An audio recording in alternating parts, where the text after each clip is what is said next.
का हवामान देशात यावर्षी एप्रिलमध्ये उष्णतेने 123 वर्षांचा विक्रम मोडलाय। यंदा मे महिन्यात नेहमीपेक्षा जास्त उष्णता असेल अशी माहिती हवामान शास्त्रज्ञ डॉक्टर S.N. सुनील पांडे यांनी दिली आहे। पंजाब, हरियाणा, चंदीगड, दिल्ली, मध्य आणि पश्चिम उत्तर प्रदेश आणि उत्तर राजस्थानसह इतर भागात मे महिन्यात कमाल आणि किमान तापमान सामान्यपेक्षा जास्त राहण्याचा अंदाज हवामान विभागाने वर्तवला आहे।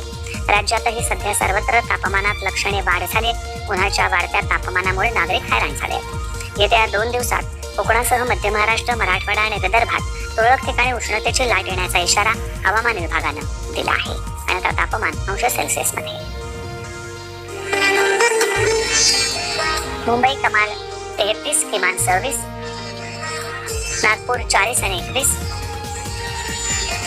पुणे 40 आणि 19, छत्रपती संभाजीनगर 40 आणि 23, नाशिक 38 आणि 21, कोल्हापूर 39 आणि 22, रत्नागिरी 33 आणि 23, सोलापूर 43 आणि 26 आणि अमरावती 41 आणि किमान 22 अंश सेल्सिअस।